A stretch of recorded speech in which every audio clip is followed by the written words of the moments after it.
안녕하십니까. 이성문. 오늘은 신궁론, 어거스틴 선생님의 신궁론에 대해서 볼까 하지만 쉬울 것 같아요. 쉽고 재미까지 모르겠고 근데 쉬울 것 같지만 딱 두 단어만 설명을 일단 좀 하고 넘어갈게요. 뭐냐, 저번 시간에 풀어서 얘기했던 거랑 다를 바 없거든요. 비윤리적 고양이 얘기했었죠. 근데 그게 알고 보면은 이렇게 존재의 질서, 위계가 있는데 사람이 이쯤 있고 요 위가 있고 아래가 있고 이렇게 어쨌든 이것을 뭐 다양한 측면에서 볼 수 있겠지만 이 방식으로 생각을 했단 말이죠. 일자 유출. 근데 이 안에서 이루어지는 질서 그리고 사랑, 윤리, 이것이 아래로도 위로도 이렇게 가는 거잖아요. 근데 단어 두 개가 있어요. 아무것도 사실 아닌데 이 번역어가 좀 그래가지고 위쪽으로 가는 어떤 것을 향유라고 하고 아래쪽으로 가는 것을 사용이라고 해요. 어휘가 이제 그렇게 쓰여가지고 좀 이게 헷갈리고 그러는데, 그 질서에는 위쪽으로 향하는 질서가 있고 아래쪽으로 향하는 질서가 있는데, 위쪽에 있는 걸 향유라고 하고 밑에를 이제 사용이라고 한다. 근데 위쪽은 목적이랑 관련이 있는 거예요. 그 질서의 목적이랑 관련이 있는 거고, 아래쪽은 수단이랑 관련이 있는 것이고, 이제 이런 식으로 생각을 해볼 수가 있어요. 신궁론에 대해서도 오늘 뭐 볼 것은 그래도 어거스틴의 그 신발을 신고 보려고 하는 것이죠. 눈이 이렇게 왔구나. 근데 그러니까 신궁론 하면 이거예요. 우리가 그냥 쉽게 생각했을 때 이스라엘과 바빌론이에요. 이스라엘, 신국, 바빌론, 안신국 이렇게 되겠죠. 그리고 이제 이 논리는 어거스틴의 아까 제가 향유와 사용을 했는데, 사용이라고 하는 것은 굉장히 이용해 먹는 거거든요. 어거스틴이 가지고 있는 그 당대의 신앙적인 생각을 잘 정리해 놓은 것을 이용해 먹으면은 또 어떻게 또 되냐면은 신국이랑 비신국을 나눠버릴 수 있죠. 그리고 방패 앞에다가 그리스도 문양을 넣어서 사탄의 나라와 싸울 수 있겠죠.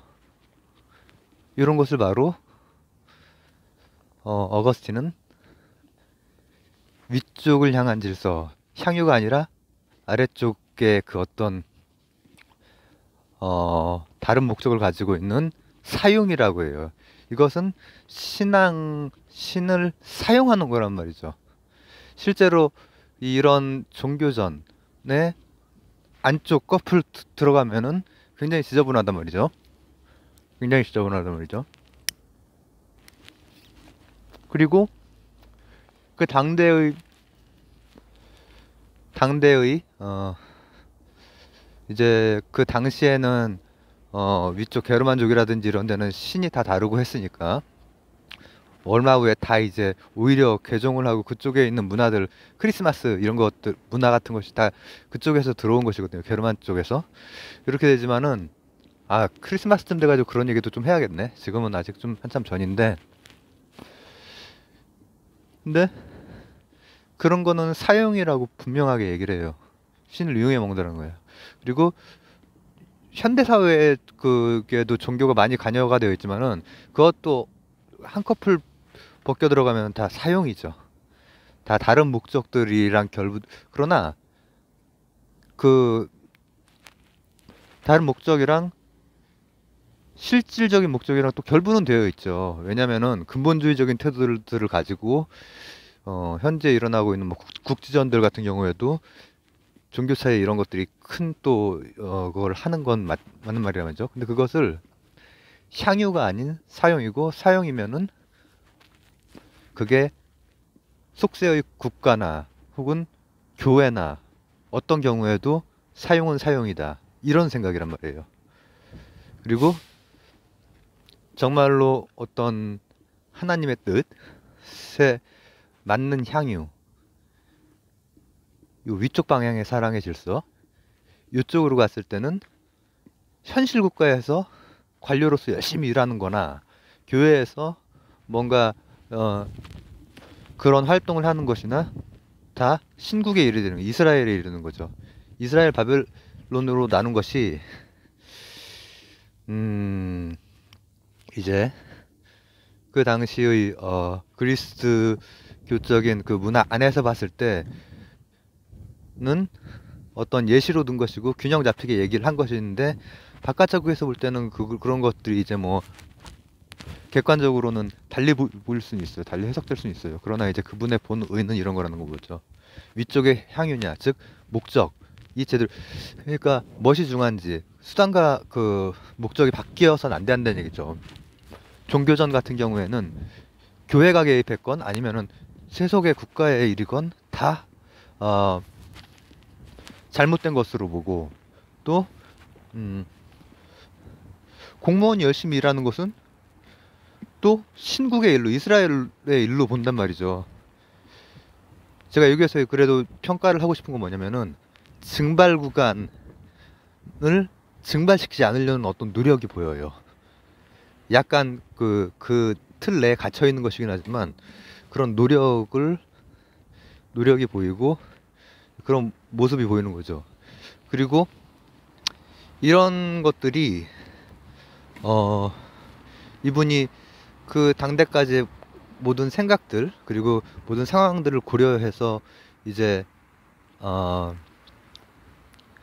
뭐랄까 진지한 그런 태도로 이렇게 행하신 그런 그 신국론 저술 십몇 년 뭐 이렇게 썼다고 하는데, 그런 것이었고, 그 당대 배경은 또 있어요. 뭐냐면은 그 당대에 게르만족이 엄청 이제 쳐들어오거든요. 이거를 조금 이렇게 이어간 다음에 다음 시간에 이어서 해서 어떤 수도, 그 중세하면 우리가 뭐가 생각나요? 수도원이죠. 수도원. 성 베네딕트. 우리나라로 치면 분도회죠. 분도회. 분도가 이제 그 음치한 거란 말이죠. 분도, 베네딕토회 이렇게 하고 분도 이렇게 얘기를 하죠. 근데 이것도 그게 이제 우리 아이가 보통 우리 같은 일반인들에게 막연해요. 수백 년 동안 이제 수도회의 시기가 온다, 중세 암흑기에. 근데 그게 아니라 그 수도원에서 신앙적인 가치 그리고 모든 문화적인 것들이 다 연결돼서 전수가 되거든요. 세계로 다 퍼지고. 베네딕트 내가 다음번에 얘기를 하려고 하는데, 오늘은 구체적인 것들을 가지고 좀 보려고 하기 때문에 역사 부분을 조금 얘기를 할까? 담배가 다 떨어져가지고. 자, 분도회 전에 게르만. 로마는 다른 나라와 달리 로마가 가진, 뭐 그리스도 마찬가지지만은 페르시아하고 뭐 어떤 그런 제국들과 달리 로마 제국은 중요한 전투를 다 로마인들이 싸웠어요. 로마인들이 아주 용맹했단 말이죠. 로마인들은 한 명이 죽으면은 적 10명을 십자가에 못 박아버려요. 제가 이스라엘 얘기도 했었죠. 이스라엘 3명이 죽으니까는 3,000명 팔레스타인 사람들을 죽였다고. 그 정도로 이제 지독하단 말이죠. 근데 로마가 이제 성 어거스틴 시기 정도가 됐을 때쯤에는 개판이 돼요. 쉽게 말해서 제국주의 한계는 모든 한계는 뭐냐면, 현대도 마찬가지인데 이제는 더 나갈 데가 없어. 더 뭘로 삥 뜯을 데가 없어져. 그러면 이제 제국주의들끼리 싸우는 게 1, 2차 세계대전이란 말이죠. 후발 제국주의 독일이라든지 이탈리아라든지 일본이 했던 게 그런 건데, 거기도 마찬가지야. 이제 지중해 둘레를 다 점령을 했어. 근데 그 상태에서 빈부격차는 나기 시작하고 엄청나게 그런 상태인데, 그래도 정신이 안 드니까 막 개혁도 하고 막 중간에 많이 했지만 어쨌든 이제 엉망이 돼 갈 때 드디어 어느 나라 마찬가지죠. 뭐 군대를 안 보내기 시작해, 귀족자제들을. 그러니까 이제는 중요한 전투에서 로마인들이 직접 했던 게 아니라 용병을 쓰기 시작한 거예요. 용병. 우리나라도 임진왜란 근처에 이제 그게 다 허물어진 거예요. 국민개병제가 다 허물어지고 다 군대 빼고 이렇게 대립제 세우고 이렇게 해버리면서 한 방에 다 그냥 무너져 버리잖아요. 6.25 같은 것도 마찬가지예요. 우리나라가 실제로 초반에 엄청나게 허물어지는 그 이유도 엉망이 되어 있는 상태였거든요. 그러니까는 그 틈을 비집고 만주군 출신의 장군들이 거기에서 그나마 그걸 하는 거 아니에요. 그래서 참 이도저도 안 되는 참 이상한 그 장군들이 나중에 우리나라에서 큰 역할을 맡게 되고 막 이런 그런 역사가 오잖아요. 왜냐면 북쪽은